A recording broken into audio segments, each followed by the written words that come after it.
las cuentas de distintas comunidades autónomas, también hay un Vox España, entonces se puede contactar a través de Twitter y decir, bueno, pues eso, no hacen falta pues camiones, motobombas, como ha sucedido en algún momento, o más sangre o lo que sea. Entonces, los equipos Vox retuiteando información oficial y a la vez dirigiendo la conversación, porque las personas que están ahí son personas influyentes en el mundo de las emergencias, pues intentan y a menudo consiguen que los rumores se paren. No obstante, la viralidad de Twitter, como digo, es muy grande y llegará un día en que la ola nos arrase. O sea, que ni todos los ojos que estamos ahí seremos capaces, porque llegará un momento que sea una misión imposible. Entonces, el siguiente paso, como hemos hecho, sería pedirle a Twitter que ellos fueran capaces de desarrollar una herramienta que detecte un rumor en el momento que empieza, para poderlo atajar en el momento que salta, que es mucho más fácil cuanto antes te enteres cortar ese bulo que cuando ha sido retuiteado por 50.000 o 50 millones de personas, claro. Interesantísimo. Sí, sí. Yo creo que los bulos, lo mejor que Twitter es dar información rápida y ágil cuando comienza cualquier crisis, ¿no?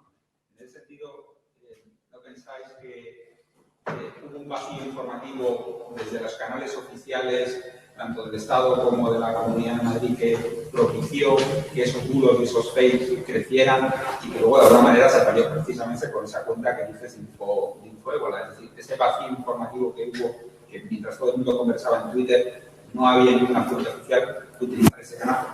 Claro, sí, yo creí que lo había explicado, pero evidentemente esa es la cuestión, que si yo no doy la información, pues la busco por otro sitio. Yo lo que quiero es enterarme de lo que está pasando. Si las personas que tienen las cuentas oficiales que tienen que informarme no lo hacen, pues tiraré de quien me lo cuente. Evidentemente ese es el problema, claro, sí. ¿Alguna pregunta más? Bueno, pues pasamos después para el debate. Iros pensando preguntas, que si no os pregunto yo. Vamos a pasar la palabra a Tere Amor. Vale, Tere es DIRCOM de una empresa que se llama Quiero salvar el mundo haciendo marketing. Se llama así la empresa, ¿vale? Y autora además del blog Periodistas sin Periódico. Aunque su trayectoria profesional se ha centrado mucho en medios, en el año 2009 decidió pasarse al lado oscuro, pero ella misma dice que los valores tienen que ser los mismos, desde ambos lados, desde de la noticia, honestidad y transparencia para conseguir credibilidad. Adelante, Tere. Buenas tardes a todos. Eso del lado oscuro va por la comunicación institucional, lógicamente, que es como siempre llamamos los que hemos trabajado en medios, siempre le hemos denominado el lado oscuro porque siempre tratan de manipular o tergiversar o modificar las verdades del barquero, que es lo que queremos decir normalmente los periodistas. El trabajo concreto que voy a exponer aquí un poco parte, en principio, de cómo las redes sociales tienen sus propios culpables cuando se desarrolla una crisis. En este caso he tirado por las farmacéuticas, pero gobierno, farmacéuticas, personal sanitario eran los culpables al inicio. Todo el mundo busca culpables y aparecen las farmacéuticas y, de hecho, ayer o antes de ayer seguían siendo las farmacéuticas el problema. Se las culpa y se las estigmatiza, como desde otros sectores, por ejemplo, al personal sanitario. Lo vamos a ver también. Cada sector tiene su culpable. Esto es un chiste de Ricardo en El Mundo, en el que pues se señala que todos los gobiernos señalaban como culpable a la enfermera, al auxiliar de enfermería, en este caso a Teresa. Siempre se va a buscar un culpable que sea afín a nuestros intereses políticos o a nuestra ideología o a nuestras convicciones. Aquí tuvimos un caso, yo no sé si funcionará bien el vídeo aquí, pero no funciona. Si lo quieres poner. No sé si lo habéis visto todos. ¿Alguien ha visto este vídeo? La entrada de un programa de la televisión de Castilla-La Mancha, el día en el que se especulaba desde Madrid con que si la auxiliar Teresa se había tocado con un guante al quitarse el traje de protección. No sé si lo podemos escuchar. Ay, no se oye.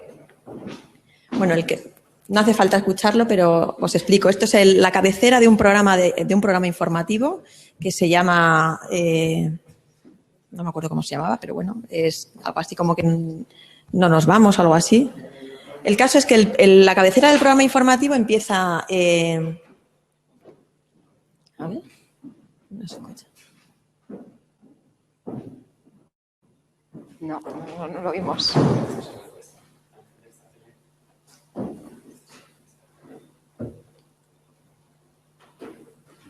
No. Si queréis lo cuento, que me lo sé.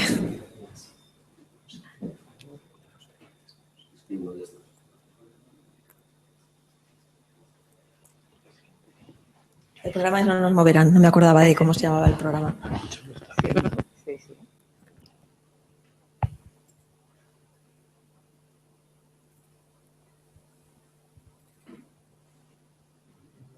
Ahí está.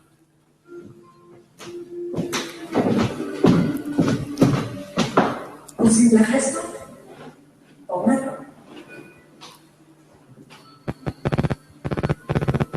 Hasta los más grandes, hasta los más valientes, cometen fallos.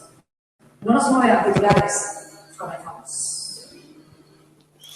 Esto fue muy comentado en redes sociales. Se estaba estigmatizando a la persona que, en un caso similar y paralelo en Estados Unidos, era tratada allí por los medios como una heroína. Bien, entonces, volviendo un poco a la presentación, todos buscamos nuestros culpables. En el momento en el que se desata una crisis, todo el mundo busca responsabilidades y siempre se buscan las responsabilidades del lado en el que no estamos nosotros.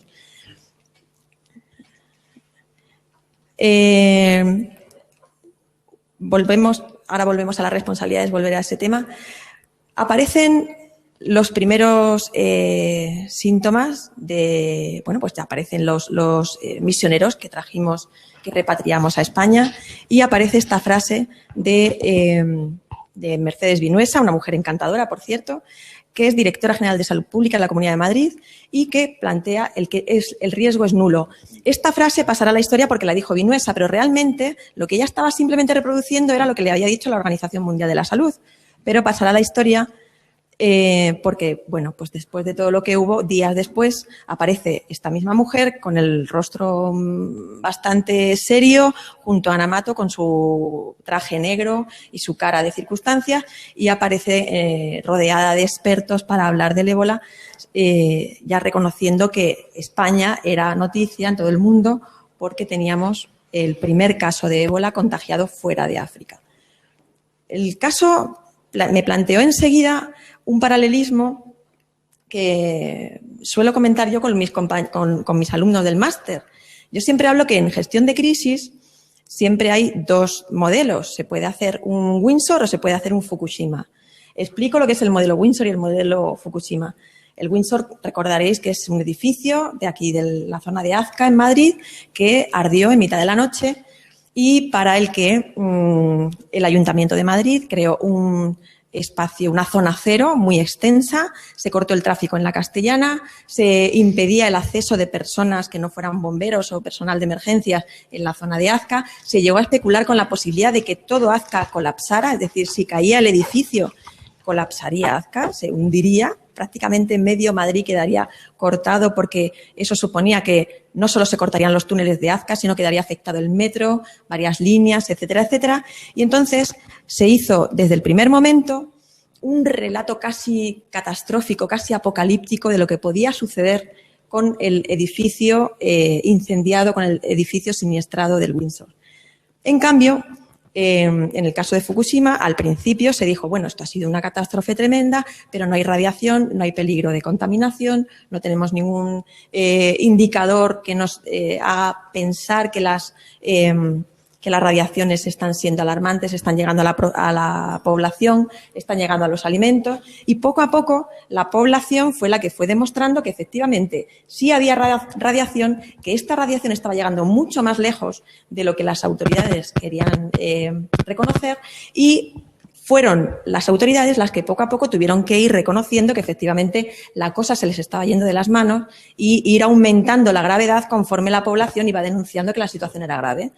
Tenemos 12 ejemplos, ir de más a menos, esto es catastrófico, se hunde Madrid, Azca va a colapsar y poco a poco entran los bomberos, no parece que el edificio no se va a caer, no parece que ya se pueden acercar y poco a poco ir reduciendo los mensajes de gravedad desde las autoridades de tal forma que además parece que son las autoridades las que han ido mejorando la situación, y tenemos el ejemplo contrario, muy poco recomendable, que es le quitamos importancia, no damos información, dejamos que los bulos, como decía María Luisa, que los bulos vayan ocupando ese espacio.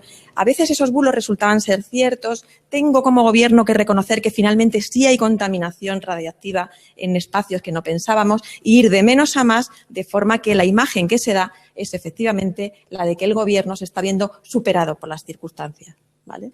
Evidentemente, el modelo que yo recomiendo es el Windsor. Para tratar una crisis, hacer un cordón sanitario grande, mostrar toda la capacidad de contención que tiene un gobierno y luego vamos bajando. Si es necesario, se va bajando de gravedad conforme vamos comprobando que la gravedad es menor. Pasándolo esto a las crisis sanitarias, no puedo evitar comparar el caso de la gripe A cuando Trinidad Jiménez era ministra de Sanidad y el caso del también ministro de Sanidad Jesús Sancho Roth en la época de la UCD. No sé cuántos de los que nos escuchan saben quién es Sancho Roth. Que levanten la mano. Pues os conserváis bien, porque la verdad es que lo dijo hace muchos años, en el año 81, con el síndrome tóxico. Sancho Roth se hizo famoso por una frase que gritaba, quería quitar importancia o gravedad a algo que provocaba varios muertos cada día, muertos de origen desconocido por un síndrome desconocido, y él fue el que dijo aquella frase de esto es un bichito tan pequeño que se cae de una mesa y se mata. Murieron centenares de personas en poco tiempo y tardamos meses en saber qué era lo que causaba esas muertes, aparte de todas las lesiones que provocaron en un montón de personas. El caso de la gripe A, recordaréis aquella compra masiva de vacunas contra la gripe A, que seguramente esas vacunas están todavía guardadas en algún espacio, en alguna nave industrial o en algún sitio del Ministerio de Sanidad. Aquello fue ir de más a menos. Aparece Trinidad Jiménez un domingo por la mañana en una rueda de prensa a decir que tenemos el primer enfermo de gripe A. ¿Vale? ¿Cómo se convoca esa rueda de prensa? Y esto es un punto que tiene mucho que ver con lo que hablaba antes Fran del tema del si deben hablar técnicos o políticos. Es importante que hablen técnicos, pero también es importante que hablen políticos porque, si no, a un técnico, ¿cómo le vas a preguntar si alguien va a dimitir? Por ejemplo, ¿no? Esa es la parte que siempre tiene que contestar un político. Bien, en el caso de una parte fundamental para que las fuentes oficiales sean creíbles y sean capaces de, digamos, de luchar contra esos bulos es que tengan credibilidad. Una parte importante de la credibilidad se fragua en lo que también decía Fran, que es prepararse durante la paz para la guerra. Si tú no has trabajado esa credibilidad durante todo el tiempo que has estado en paz, cuando llega una guerra nadie te contesta. Pues bien, en el caso de Trinidad Jiménez con la gripe A, ocurre que en el Ministerio se sabe ya oficialmente el sábado por la tarde que existe un enfermo de gripe A en España. Esa misma tarde, la directora de comunicación está en un cumpleaños con su teléfono móvil, que entonces no era un smartphone, era un teléfono corriente, y no tiene ni la lista de los medios ni de nada, pero Trinidad Jiménez la llama y le dice: necesito convocar a los medios mañana por la mañana porque esto lo tenemos que contar nosotros. No podemos esperar a que un celador hable con su amigo que tiene un primo que es periodista en un periódico y salga un enfermo de gripe A sin que lo hayamos dicho nosotros. La directora de comunicación en el cumpleaños dice: ¿cómo convoco yo a la prensa un domingo por la mañana? Bien, llamó a 3 medios de comunicación. Uno de ellos era la agencia EFE, a la que le dijo: necesito que me ayudes a convocar, porque la agencia EFE tiene una cosa importantísima que es la agenda. Necesito que mañana convoques. ¿Vale? ¿Con qué convoco? No te lo puedo decir, pero créeme, la persona que estaba al otro lado del teléfono escucha a una persona a su vez que tiene credibilidad suficiente como para que se le dice: convócame esto, que mañana tenemos una cosa importante, convócamelo tú, porque necesito que estéis vosotros y todos los medios, pero no te puedo decir qué es. Tú convoca y créeme. Y esa persona te da crédito. La persona que escucha a alguien que ya tiene un crédito, que se lo ha trabajado durante el tiempo de paz, responde en tiempo de guerra, ¿vale? Que luego sí, hubo que, en fin, pues tuvo la crisis de la gripe A, tuvo sus más y sus menos.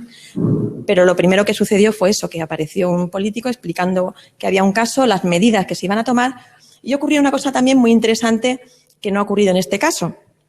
Y es, Frente al caso de la gripe A, en el que todas las comunidades autónomas, todos los consejeros de sanidad de todas las comunidades autónomas decidieron apoyar al Ministerio en la gestión de la crisis de la gripe A, frente a eso, en el caso del ébola no ha sido así. Y es más, entre el Gobierno central y la Comunidad de Madrid, que fue donde apareció el caso de ébola, ha habido una clara deslealtad institucional. Esto dicho no solamente por periodistas que lo han vivido, sino por los propios responsables de comunicación de las distintas consejerías de sanidad, la Consejería de Sanidad del Ministerio. ¿Qué ocurría? Por ejemplo, el mismo día que la comunidad iba a dar una rueda de prensa a las 11, el Gobierno convocaba una rueda de prensa de la ministra de Sanidad a las 11:30. Eso con la gripe A no sucedía. Y curiosamente, en el caso de la gripe A, gran parte de las comunidades autónomas estaban gobernadas por gobiernos del PP y el gobierno de Trinidad Jiménez era del Partido Socialista. Con lo cual hubiese sido hasta comprensible, en términos políticos, que hubiese habido un poco más de juego sucio. Sin embargo, aquí se ha dado un caso de juego sucio entre gobiernos del mismo partido. Ellos sabrán, pero evidentemente no crea una sensación de confianza en la ciudadanía el que dos gobiernos del mismo partido estén trabajando de forma tan dispar o tan enfrentada cuando estamos hablando de temas de salud pública. La salud pública debe ser un bien superior. Faltaba un liderazgo claro. Al principio hemos hablado de la consejería por un lado y convocando media hora después el ministerio y viceversa. Llega un momento en que la mala actuación de Ana Mato lleva a Soraya Sáenz de Santamaría a decir se acabó, pega el golpe en la mesa y dice a partir de ahora lidero yo la información. ¿Qué es lo que ocurre? Desautoriza a un miembro de su gabinete, cosa gravísima en sí misma, y los medios eso lo interpretan efectivamente de esa manera y quedan fatal. Faltaba un relato. Una de las cosas que echaban más de menos los periodistas que iban a las ruedas de prensa tanto de Ana Mato como del consejero era que faltaba un relato razonable. Un relato. ¿Cómo se nos quedan los chistes? ¿Por qué nos quedamos con los chistes? ¿Por qué los recordamos? Aparte de porque nos hacen reír, es porque seguramente son relatos. Los relatos son necesarios para que hagamos una interpretación de la realidad verosímil. Y lo verosímil es más fácil que cale en la población. Faltaba información, no había información. Cuando el gobierno decide liderar la información, resulta que lo que hace es dar comunicados tan escuetos que cabrían en un tuit. Y esto, sumado a la desautorización que habíamos comentado con la creación de este gabinete de crisis, hace que la prensa esté descontenta, los miembros de las personas, los periodistas que están cubriendo habitualmente la información del ébola, empiezan a buscar redes alternativas y se van a ir a las redes sociales, pero no la que nosotros pensamos, a Twitter, a Facebook, no se van ahí. Lo curioso es que van a usar una red social que no consideramos casi nadie como red social. Se van a crear grupos de WhatsApp. La prensa española que cubría, y extranjera también, que cubría en estos días el estado de salud de Teresa Romero en la Puerta del Carlos III, creó un grupo de WhatsApp que se llamaba Ebola Time, había otro que era había varios sobre Ana Mato, era muy divertido, pero el que continuamente estaban manejando para generar información ante la escasez de información que daban las fuentes oficiales, que en este caso era solo Moncloa, pues ellos empiezan Lo primero que hacen los periodistas es, como todos tienen el mismo problema, y los medios compiten porque son empresas, pero los compañeros nos ayudamos, lo primero que hacen los periodistas es, tenemos un problema, vamos a intentar ayudarnos y vamos a crear un grupo en el que todos pongamos en común la información que tenemos. Y entonces crean un grupo. Y a ese grupo empiezan a invitar y a compartir con sus compañeros las fuentes informales. Es decir, aquellas fuentes con solvencia, pero que no podían ser citadas porque no estaban autorizadas por la máxima autoridad, que en este caso era Soraya Sáenz de Santamaría, pero que sí tenían información relevante. Y en vez de quedársela cada uno para sí, lo que hacen es compartirla en un grupo, ¿vale? Entonces, lo gracioso de todo esto no es ya solamente el cómo WhatsApp se convierte en una red social de carácter, en cierto modo, profesional, sino que a través de esta fuente, las fuentes que no podían hablar, hablaron. Los periodistas que necesitaban información recibieron información relevante. ¿Para qué? Para que los ciudadanos recibieran esa información a través de los medios. Por mucho que nos empeñemos en que Twitter, Facebook y todo eso, es verdad que son importantes, el grueso de la población a lo que da crédito y por donde se informa es por los medios convencionales, la tele, la radio, la prensa escrita. Por eso este grupo fue, digamos, histórico en el sentido de que permitió saltarse todas las normas y todas las restricciones para conseguir llegar a la población y que esta población consiguiera, por ejemplo, evitar, como decía María Luisa, empezar a evitar los bulos, porque la falta de información que estaba provocando Moncloa lo único que permitía era crear grandes agujeros donde se metían los bulos y tener a los ciudadanos informados del estado de Teresa Romero, de cómo estaban las otras personas ingresadas y aisladas, etcétera, etcétera. Conclusión de todo esto. Si no comunicas, pierdes oportunidades.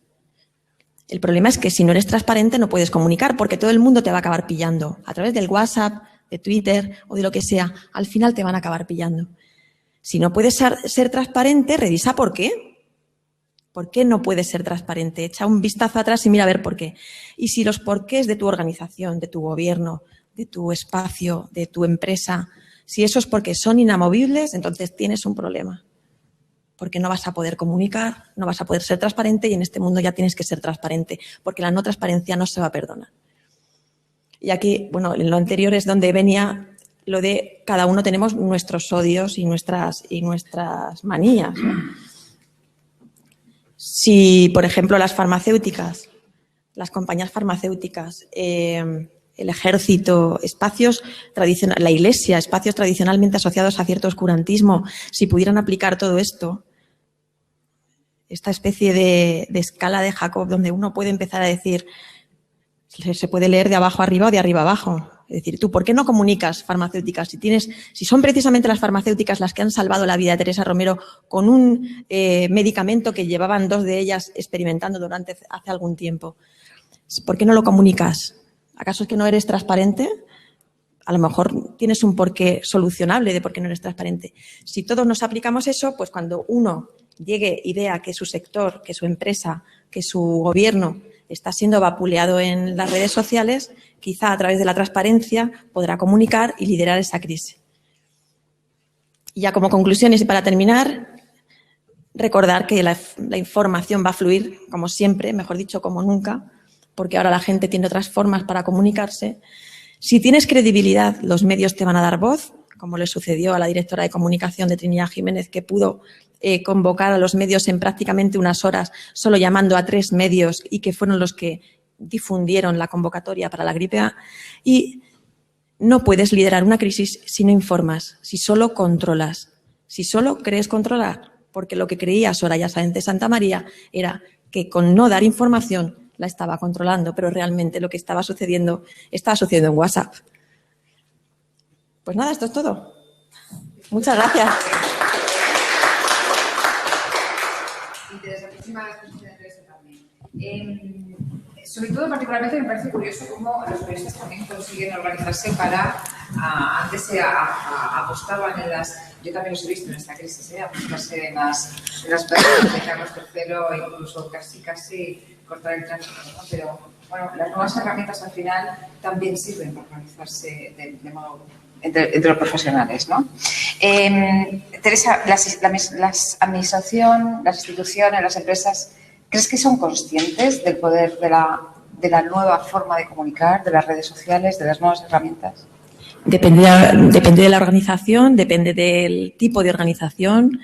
Hay organizaciones o empresas muy burocratizadas que son como grandes dinosaurios que tratan, sí, comprenden, pero hasta que creemos el protocolo y luego vamos a designar una comisión, que es con lo que no se hace nunca nada, ¿no? Vamos a designar una comisión para estudiar el tema de la comunicación de crisis o cómo lo vamos a mover. Es la mejor manera de no hacer nada. Luego hay organizaciones que sí, que sienten que la información puntual y eficaz es un arma para manejar las crisis y para manejar el tiempo de paz también, ¿no? Para generar confianza entre la población. Yo creo que, por ejemplo, las farmacéuticas, lo pongo mucho porque si hicieran un esfuerzo continuado para comunicar con fluidez lo que están haciendo y para hacerse un poco más amigables, seguramente no aparecerían tan mal. Normalmente cuando la gente habla de una enfermedad como el ébola, siempre se las ha culpado de no tener una vacuna contra el ébola o contra el cólera porque son enfermedades de pobres y no son rentables. Bueno, también es verdad que la gente dice que esas son enfermedades sin remedio porque son enfermedades de pobres, pero lo cierto es que la calvicie es una enfermedad de ricos y tampoco tiene remedio. O la diabetes, o no sé, hay un montón del cáncer, ¿no? Gran parte de los cánceres no tienen tampoco mucha solución. Con todo esto, ¿qué quiero decir? Que buscamos nuestro prejuicio, buscamos en nuestros prejuicios dónde están los culpables para nosotros, y a lo mejor una forma de vencer esos prejuicios sería tener comunicación habitual. O sea, que la comunicación no solo atendiera a momentos de crisis, que la comunicación fuese algo natural, que yo como empresa formo parte de la sociedad y me comunico con ella. Hay muchas maneras de comunicar. Puedes comunicar a través de tu RSC, puedes comunicar a través de acciones de comunicación que pretendan, pues eso, llevar a los periodistas, que son quienes llevan tu mensaje, llevar un mensaje, definir un mensaje. ¿Cuál es el mensaje de Sanitas, por ejemplo, ¿no? ¿Qué mensaje me quieres dar? Vamos a ver cuál es el mensaje. ¿Cuántas empresas se dedican a pensar cuál es su mensaje? Y luego una cosa muy importante, la comunicación interna. Si todos tus empleados, si eres tan transparente que todos tus empleados saben lo que está pasando, en cada uno de tus empleados tendrás un portavoz. Digamos que el mensaje será unívoco.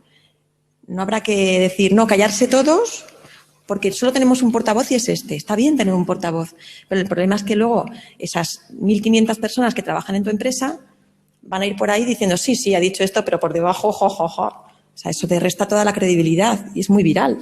Entonces, bueno, vamos a ver un poco si dentro de la compañía no somos capaces de tener la suficiente transparencia como para que cada uno de nuestros empleados sea un embajador nuestro y un comunicador. Estupendo. ¿Tenemos alguna pregunta de nuestra audiencia? Sí, vamos a pasar el micrófono a Miguel Ángel.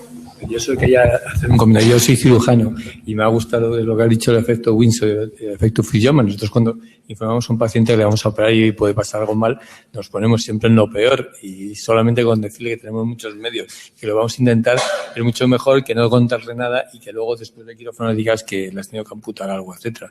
Igual en persona a médico es mucho más, vemos que la relación es mucho mejor que, bueno, me gusta o que al público también pase eso. Y otra, ya que una pregunta, en esto del ébola, cuando salieron, Mercedes Vinosa, que es médico, ella es médico epidemiólogo de salud pública, antes de estar en el hospital de Leganés, y el otro señor que estaba al lado era Antonio Alemani, que era el director de salud pública, pero que además es también médico, bueno, el médico de familia, pero también se dedica a esto. Y había un ministro. Entonces, ¿vosotros qué aconsejáis? ¿Que no hubiera ninguno de ellos tres? ¿Que hubiera el médico que estaba de guardia ese día? Porque claro, es que eso es un tema... O sea, ¿quién es el que tuviera que comunicar lo que estaba pasando? ¿El médico que estaba de guardia y que atendió a la enferma? ¿O los dos, o ellos dos que también son médicos y saben más de epidemiología? Por ejemplo, a mí me cogen de guardia y me tengo que informar de esa señora y no sé nada. Entonces, no sé, yo creo que es un tema también difícil. Me pongo yo en ese momento los que están ahí, ¿no?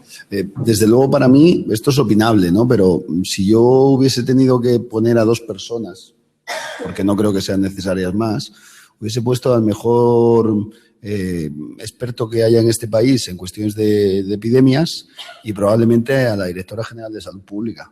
Yo creo que el consejero sobraba y la ministra también. O sea, es un problema, para mí los que tienen que hablar son los que están cercando realmente el problema. Y en ese momento quien cercaba el problema era la directora general de Salud Pública, que es la que dirige el equipo de profesionales que se están poniendo a manos a la obra a solucionar la papeleta, ¿no? Lo demás son cargos políticos que, si bien estoy de acuerdo con Teresa, que tienen que salir, pero a lo mejor no en la misma rueda de prensa, ¿no? Tienen que ser ruedas de prensa diferentes. Es decir, uno son las responsabilidades políticas, que habrá que dar explicaciones, y otra cosa es cuando estamos haciendo una comunicación que yo llamaría de emergencia. Antes, cuando comentábamos el hecho de que se debería de hablar con Twitter, ¿no? Para que yo creo que estamos perdiendo un poco el enfoque de que los medios de comunicación también tienen una función de emergencia. Antes de ayer estaba viendo una película en la que estaban buscando a un viejito ¿verdad? Y no lo encontraban. Y entonces el policía de turno se va a la radio del condado, ¿verdad? Y toma la radio y emite una comunicación. Eso en nuestra legislación existe. No se utiliza, pero existe. Es decir, las autoridades tienen la potestad de ordenar a los medios de comunicación, en caso de una emergencia, transmitir determinado mensaje, ¿no? Y yo veo que esto aquí no se hace. Y debería hacerse, esa práctica debería de ser más habitual, ¿no? Esa sería un poco mi opinión al respecto. Menos política y más técnicos.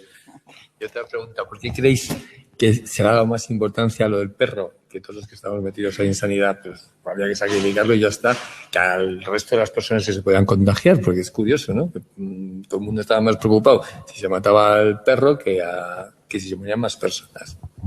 ¿Por qué pensáis que es lo que trasciende en la sociedad? Yo es que quería hablar de la pregunta anterior, que era quién debería salir a hablar. En mi opinión, debe salir a hablar la persona técnico o político que mejor sepa hacer un relato coherente sobre lo que está ocurriendo. Porque si tú tienes que contar algo, tiene que ser mínimamente creíble o verosímil.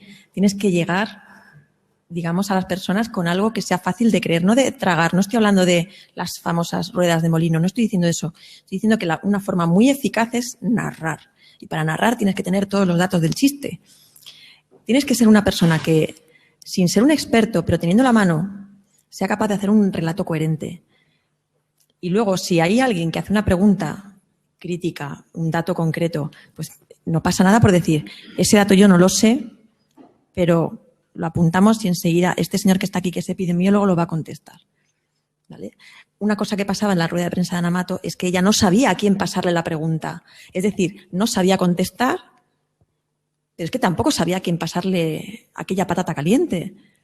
Entonces, no sabes ni siquiera a quiénes tienes sentados, y eran 7 en esa mesa. O sea, no se puede ir así a una rueda de prensa. O directamente no vas, o lo que haces es una narración bien montada. Se me ha olvidado, por supuesto, lo del perro, o sea, no lo de la pregunta. Sí, Bueno, ¿por qué pensáis que se le daba más? O sea, lo de que por qué le daban más importancia. Que realmente a lo que porque ha generado más conversación en redes sociales. Al final ha sido, como ha dicho Oliver al inicio de la sesión, prácticamente el hashtag más utilizado y las palabras clave, las vinculadas un poco a toda esa historia previa, digamos, o la inicial, ¿no? Yo imagino que hay varios factores. Él, como psicólogo, además lo puede ver. Empatizamos mucho con los débiles, con los niños, con los ancianos y con los animales. Los temas de gatos, perros y tal siempre van a triunfar en Twitter y en Facebook. Y luego, claro, es que era tan injusto que un ser indefenso, como si hubiera sido, pues yo lo comparo con las personas indefensas también. Un menor, un mayor, una persona que es indefensa y que va a sufrir ese maltrato hasta la muerte porque le van a matar. Genera mucha empatía. La gente está muchas veces más dispuesta a coger un perro de la calle o un gato que a una persona. Yo creo que también en este sentido, yo lo que observé es que se movilizaron personajes muy populares que están en la lucha o en la protección animal, ¿vale? Que forman parte de asociaciones de protección animal. Se movilizaron mucho en torno a ese momento y ese enorme número de seguidores que tienen estos personajes populares, estas celebrities, hizo que yo creo que se disparara, ¿no? el tráfico. Por otra parte, también luego enseguida surgió y se reactivó de alguna manera cuando se supo que en el caso de Estados Unidos, pues el perro no se lo había sacrificado, eso volvió a movilizar un poco esas conciencias y se volvió a ver un poco cuáles habían sido las diferencias en la gestión. Esa excusa sirvió probablemente para poner sobre la mesa las dificultades y las diferencias en una gestión y otra. También hubo un momento muy significativo, que es cuando Obama abrazó a la enfermera, ¿vale? Esa foto probablemente es una de las fotos del año porque se viralizó muchísimo y obviamente aquí nos tocó la fibra, ¿vale? ¿Qué personaje dentro de la administración, qué responsable político ha dado un abrazo a esta mujer? Seguramente ella tampoco se hubiera dejado porque parece que es una tipa muy enérgica, Teresa Romero, y no está muy por la labor, ¿no? Pero quiero decir que eso yo creo que se acerba también los comentarios, ¿no? y las sensaciones. Tenemos apenas 5 minutos para las 8:30 y yo tengo que presentaros el máster. es mi obligación y lo voy a hacer. De modo que si tenéis alguna palabra, queréis tomar la palabra para hacer alguna reflexión o si queréis hacer alguna pregunta más, este es el momento. Adelante. Yo trabajo en SAMUR y quería plantearos que hoy Suma, por ejemplo, fue muy criticado con el transporte del primer piso. Y ¿qué opináis sobre la presencia de los centros de emergencia a nivel sanitario que están usando pruebas de Dublín en Twitter, en las redes sociales? Y si hubiera servido de algo, lo de tanto el Suma 1 2 hubiera tenido una aportación. Bueno, yo creo que lo que pasa es que veo una descoordinación tal que el Sumo hubiera tenido una cuenta o no me parece demasiado relevante. Creo que los servicios de emergencias que tienen cuentas en Twitter en general lo están haciendo bien, se están ocupando cada uno de sus propias competencias y no se meten unos en los de otras, con lo cual no hay problema, cada uno informa de lo que hace. Es un sitio más donde ir a buscar información y hasta ahí me parece bien. Pero en este caso, ya digo, no creo que una más, no siendo la que finalmente fue, que era la relevante por ser la cabeza, creo que una más o una menos no siendo esa, insisto, no creo que hubiera hecho ninguna diferencia.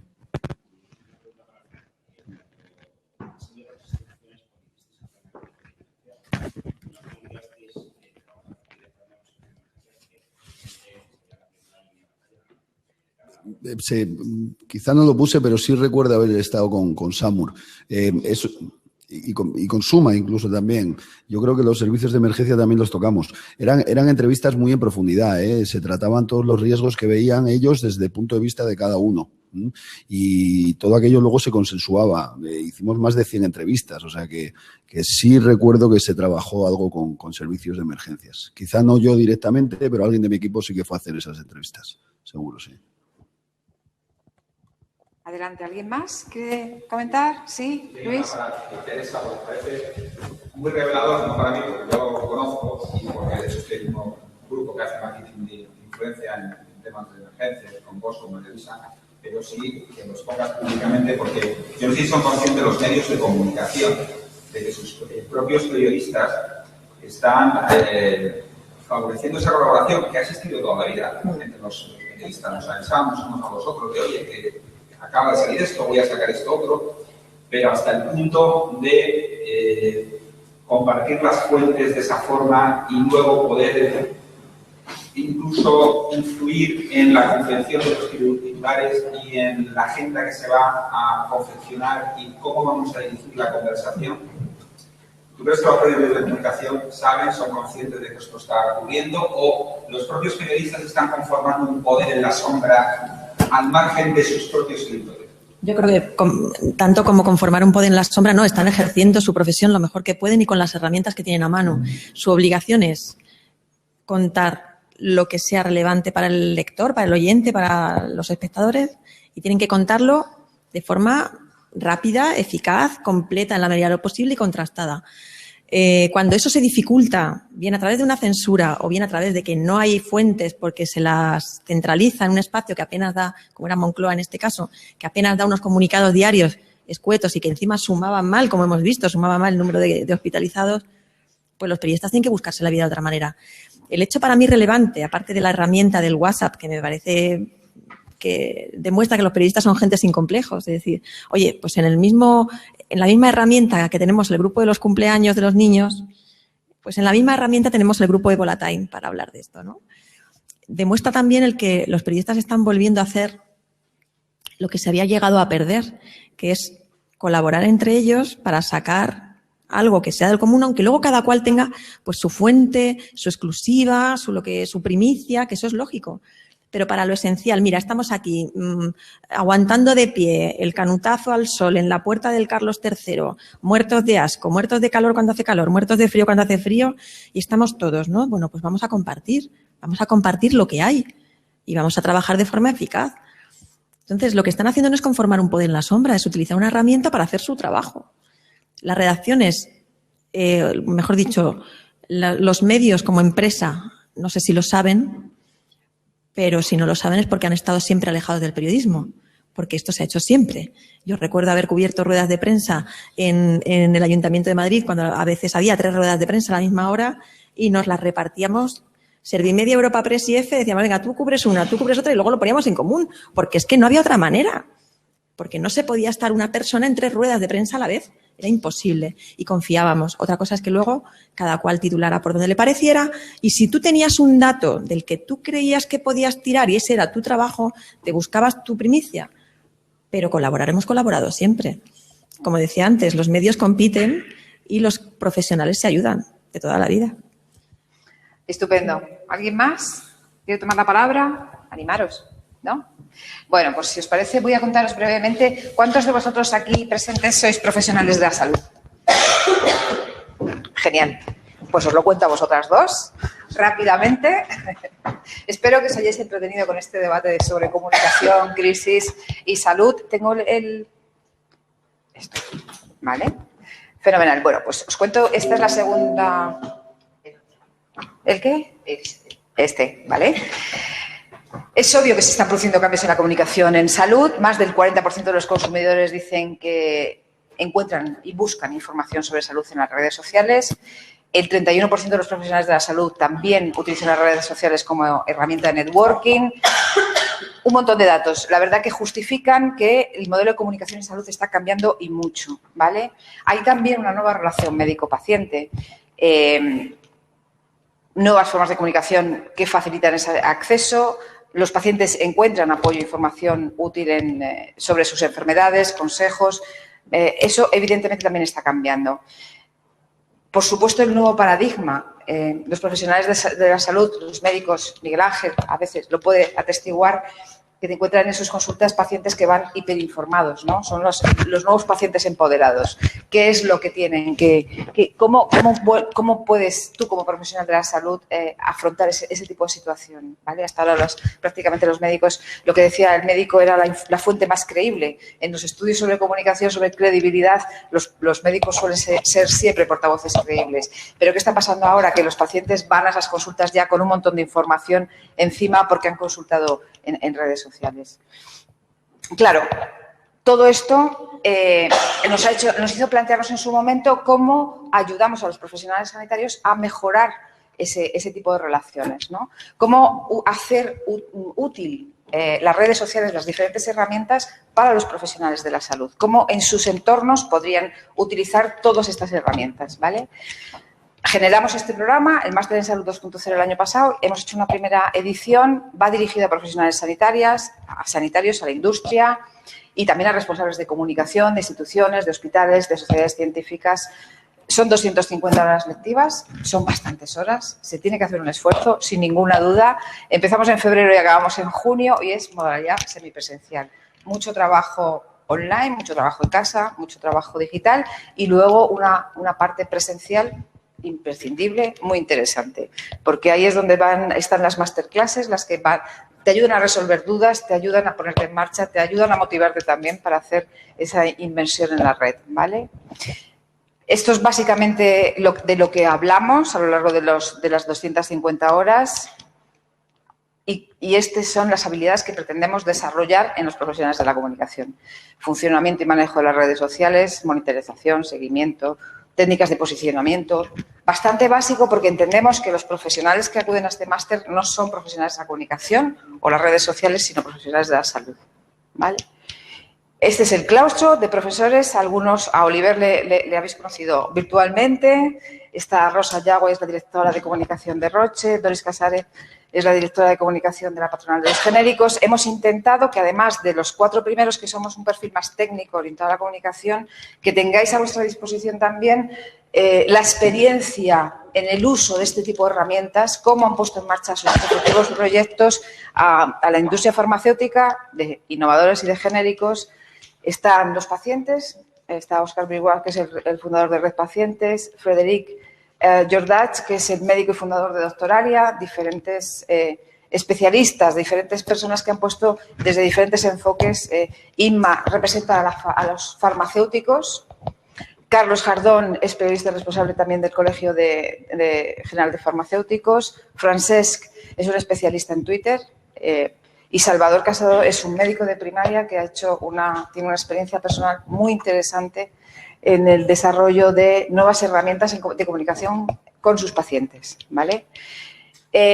Lo que nos diferencia básicamente de otros programas, pues que es una parte muy práctica, muy mentorizada. Toda la parte que se hace online, que se hace desde casa, está mentorizada. Utilizamos las propias redes sociales desde el principio para comunicarnos con nuestros alumnos y además los vamos mentorizando. Y, bueno, pues MPG, digamos, nos da el aval de esa formación específica en salud y una orientación profesional es lo que os decía, es decir, que vamos siguiendo el desarrollo y las dificultades de cada uno de los alumnos. Pues os esperamos en el máster, si os animáis, fantástico. Y espero que bueno, haya servido para aprender alguna lección sobre la crisis de ébola, esta charla entretenida, y doy enormemente las gracias a todos los ponentes por estar aquí esta tarde.